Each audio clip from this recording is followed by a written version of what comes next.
जो sino auricular node होता है as a pacemaker of heart की तरह वर्क करता है, as a pacemaker of heart. Means यहाँ से हार्ट बीट का ओरिजिन होता है। जो ऐसे नोड होता है उसका इंट्रिंसिक रिदमिक ऑटो एक्साइटेशन जो रेट होता है वो हाईएस्ट होता है। ऐसे का होता है 70 to 80 टाइम पर मिनट। और जो एवी नोड होता है उसका होता है 40 to 60 टाइम पर मिनट। और जो परकंजी फाइबर होती है और उनका रेट सबसे कम होता है, वो होता है 50 to 40 टाइम पर मिनट। जो ऐसे नोड होता है वो कार्डिक इम्पल्स जनरेट करता है, इम्पल्स। और ये कार्डिक इम्पल्स एवी नोड और परकंजी फाइबर पर कंडक्ट होते हैं थ्रू ऐसे नोड। वहाँ भी क्या होगा, एक्शन पोटेंशियल जनरेट होगा। और ये action potential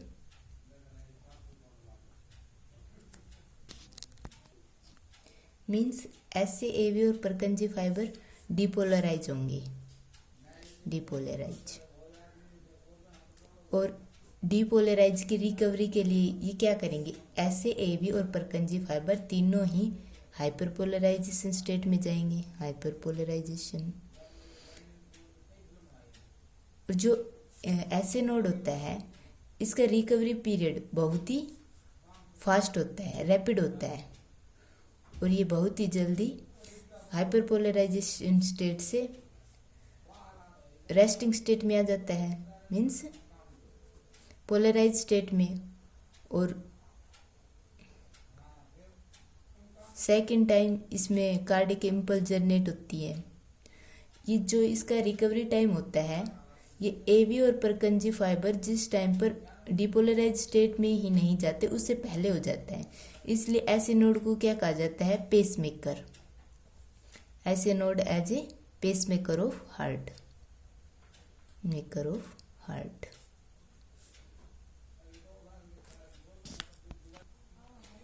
because it control the rate of heartbeat. अब जो लोअर वर्टिब्रेट्स होते हैं उनमें पेसमेकर का काम कौन करता है, जो साइनस विनोसस होता है वो पेसमेकर का काम करता है। बट जो साइनस विनोसस होता है वो हायर वर्टिब्रेट्स मीन्स एवियन और मैमल्स में ऐसे नोड का फोररनर होता है, फोररनर। कभी कभी क्या होता है, जो कि ऐसे नोड होता है उसकी ऑटो एक्साइटेशन जो कैपेसिटी होती है वो एवी और परकंजी फाइबर से कम होती है। उस टाइम पर जो पेसमेकर का काम कौन करेगा, एवी या परकंजी फाइबर।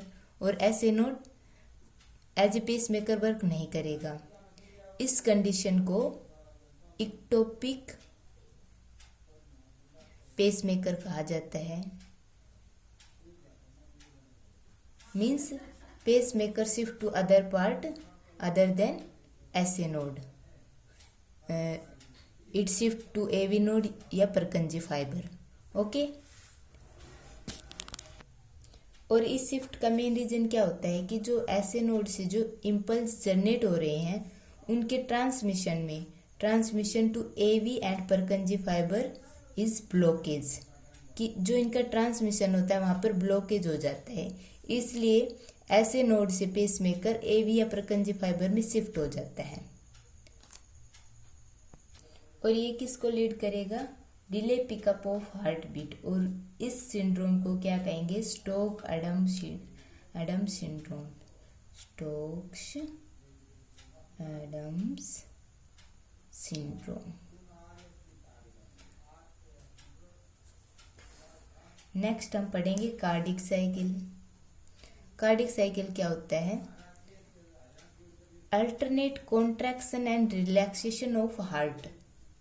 जो हार्ट के 4 चैम्बर होते हैं उनका कॉन्ट्रैक्शन या रिलैक्सेशन अल्टरनेट, एक बार कॉन्ट्रैक्ट होंगे एक बार रिलैक्स होंगे, फिर कॉन्ट्रैक्ट होंगे फिर रिलैक्स होंगे। इसको हम कार्डिक साइकिल कहते हैं। इसकी डेफिनेशन क्या होती है, the period between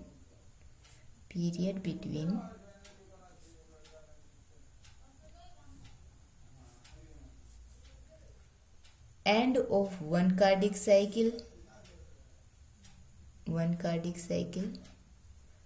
to the end of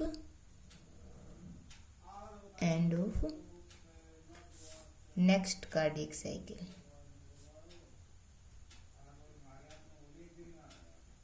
The period between end of one heartbeat to the end of next heartbeat.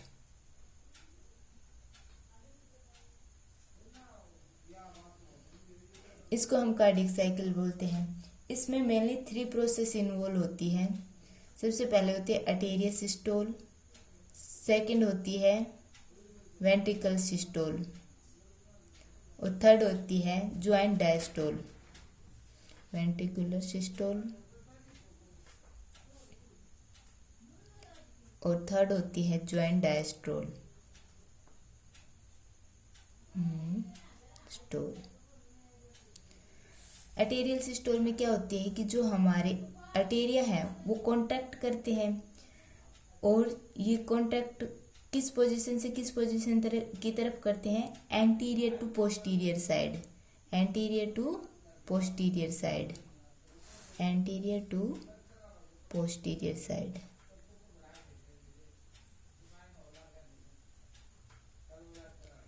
Arteria contract करेंगे तो ब्लड कहाँ जाएगा, रिस्पेक्टिव वेंट्रिकल्स में। जो वेंट्रिकल्स होते हैं आर्टेरिया के कॉन्टैक्ट करने से 25% ब्लड ही वेंट्रिकल्स में पहुंचता है। 75% ब्लड ऑलरेडी वेंट्रिकल्स में प्रेजेंट होता है, जो कि डायरेक्ट जो सुपीरियर और इंफीरियर वेना कावा है उनसे डायरेक्ट आर्टेरिया के थ्रू वेंट्रिकल्स में पहुंच जाता है। उस टाइम पर वेंट्रिकल रिलैक्स स्टेट में प्रेजेंट होता है और रिलैक्स स्टेट में वेंट्रिकल्स में जो ब्लड प्रेजेंट होता है वो होता है 110 ml टू 120 ml और इस ब्लड वॉल्यूम को बोलते हैं एंड डायस्टोलिक वॉल्यूम।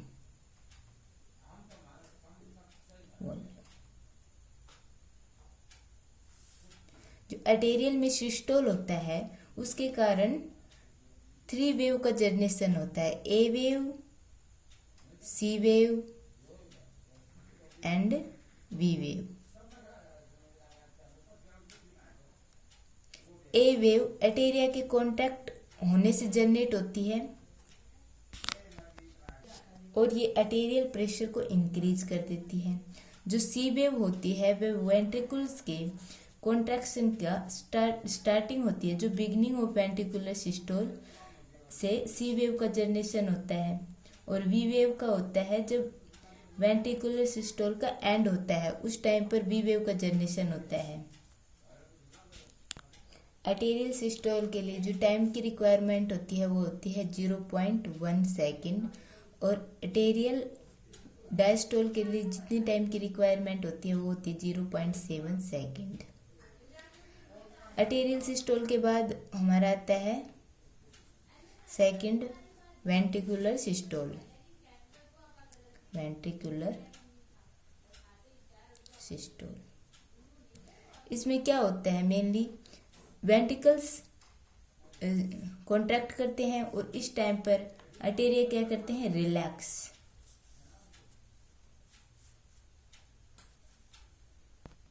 वेंट्रिकल्स में ब्लड प्रेशर इंक्रीज हो जाता है और वेंट्रिकल्स में ब्लड प्रेशर इंक्रीज होने के कारण जो ट्राइकस्पिड और बाइकस्पिड वाल होती हैं, जो एवी वाल होती हैं, वो क्लोज हो जाती हैं ताकि back flow of blood stop हो सके।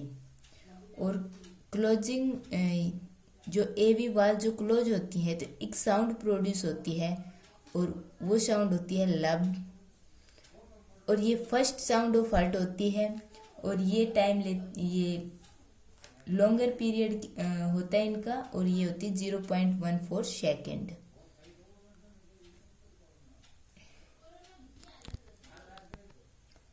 जब वेंट्रिकल कॉन्ट्रैक्ट करता है तो ब्लड सेमिल्यूनर वाल से होकर कहाँ जाएगा, प्लुमिनरी आर्क और ग्रेट ओर्टा। और ग्रेट आर्टरी मीन्स प्लुमिनरी आर्क और ओर्टा। ओर्टा में जो लेफ्ट साइड से ब्लड आएगा वो ऑक्सीजनेटेड होगा और ये ऑक्सीजनेटेड ब्लड बॉडी पार्ट्स में जाएगा, जहाँ पर बॉडी इसकी ऑक्सीजन को यूज करेगी। और जो प्लुमिनरी आर्क में डीऑक्सीजनेटेड ब्लड राइट साइड से लंग्स में जाएगा और लंग्स से ये ब्लड क्या लेगा, ऑक्सीजन, और कौन सी फॉर्म में कन्वर्ट होगा, ऑक्सीजनेटेड ब्लड में। जो 70% ब्लड जो वेंट्रिकल्स में प्रेजेंट होता है वो रैपिड इजेक्ट होता है और इस इजेक्शन को बोलते हैं period of rapid ejection. Period of rapid ejection.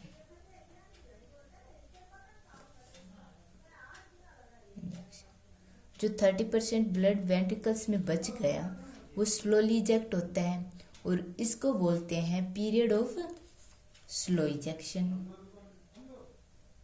Period of slow ejection.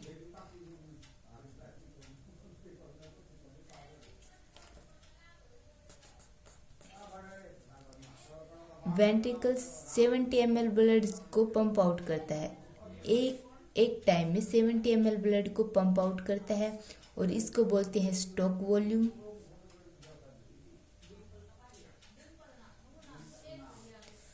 और 40 to 50 ml ब्लड वेंट्रिकल्स में रहता है और उसको बोलते हैं and systolic volume.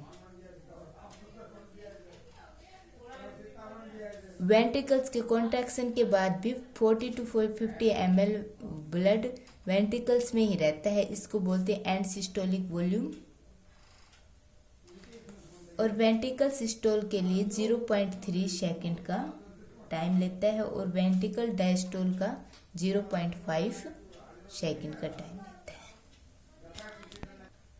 Third phase आता है ज्वाइंट डायस्टोल। जो ventricle systole follow by ventricle diastole. Ventricle systole के बाद वेंट्रिकल रिलैक्स स्टेट में आएगा और जो हमारे आर्टेरिया है वो पहले ही रिलैक्स स्टेट में प्रेजेंट है, तो हार्ट के जो 4 के 4 चैम्बर है इस टाइम पर रिलैक्स स्टेट में प्रेजेंट है और इस कंडीशन को बोलते हैं कंप्लीट कार्डिक डायस्टोल या joint diastole. Complete cardiac diastole और ज्वाइंट डायस्टोल।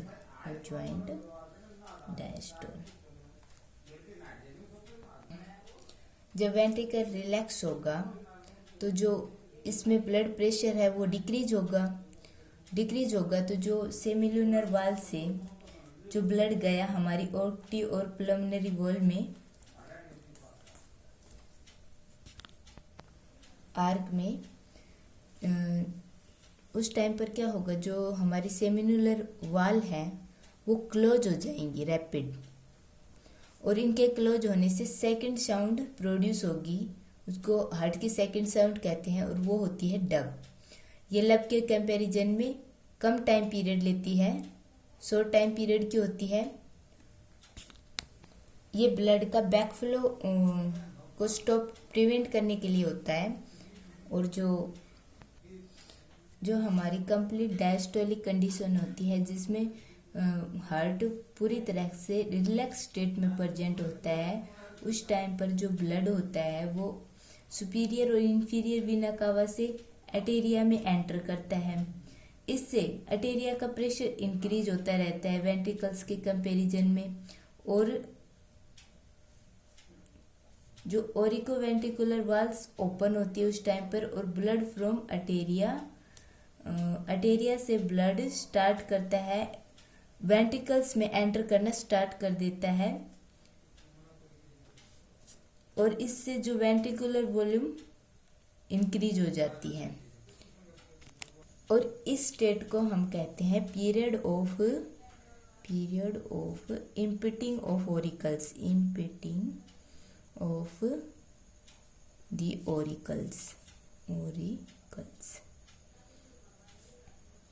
जो कार्डिक डायस्टोल होता है वो 0.4 सेकंड का ही टाइम लेता है और कंप्लीट कार्डिक साइकिल 0.8 सेकंड का टाइम लेती है। तो 1 मिनट में मीन्स 60 सेकेंड में 70 टाइम कार्डिक साइकिल अकर होती है। जो हमारी वेंट्रिकुलर वॉल्यूम कर्व होता है वो किस तरह होता है? जो वेंट्रिकुलर वॉल्यूम कर्व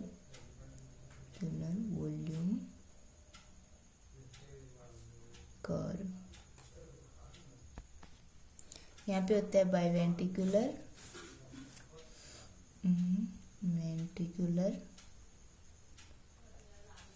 और यहाँ पे होते हैं 60 to 120।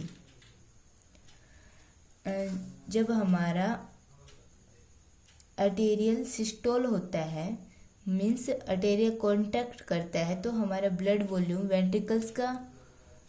वेंट्रिकल्स में सारा ब्लड चला जाता है, आर्टेरियल सिस्टोल।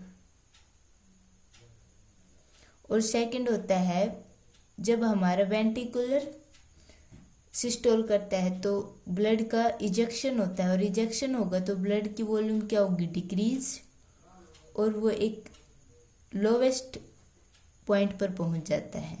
ये लोवेस्ट पॉइंट, जो वेंट्रिकुलर इजेक्शन या वेंट्रिकुलर सिस्टोल, वेंट्रिकुलर इजेक्शन। और थर्ड होता है कि दोबारा वेंट्रिकल रिलैक्स करता है और ब्लड सेकेंड टाइम फिर फिल होता है, तो एक बार वॉल्यूम राइज होगी, फास्ट पीरियड होगा तो वॉल्यूम राइज होगी रैपिड, एंड फिर स्लो पीरियड होगा तो वॉल्यूम राइज होगी slowly, fast and slow period.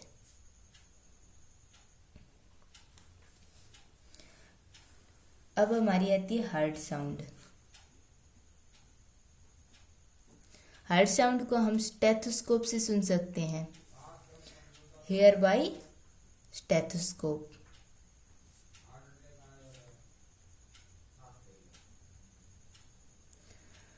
दो प्रकार के हार्ट साउंड प्रोड्यूस होती है, लब एंड डब। लब during the closing of tricuspid and bicuspid valve, and dub is produced during the closing of semiannular valve. दो और प्रकार की साउंड प्रोड्यूस होती हैं, that are third heart sound and fourth heart sound. Third heart sound and fourth heart sound. Fourth heart sound. जो fourth heart sound होती है वो जब एटेरियल सिस्टोल होता है उस टाइम पर प्रोड्यूस होती है, बट इसकी जो फ्रीक्वेंसी होती है वो बहुत ही कम होती है, 20 साइकिल पर मिनट। इसलिए हम स्टेथोस्कोप का यूज करके इसको हियर नहीं कर सकते। जो हमारी थर्ड साउंड होती है ये हमें जो वेंट्रिकल डायस्टोल की कंडीशन में होता है उस टाइम पर सुनाई देती है, और ये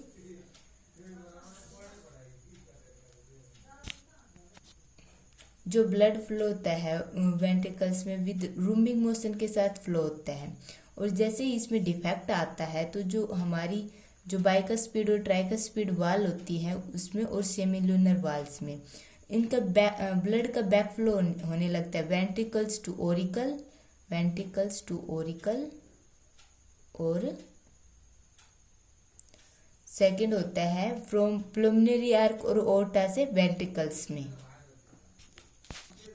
जो हार्ट की साउंड होती है उसको एम्पलीफाई और रिकॉर्ड किया जाता है एक इंस्ट्रूमेंट से, और उस इंस्ट्रूमेंट का नाम है फोनोकार्डियोग्राम।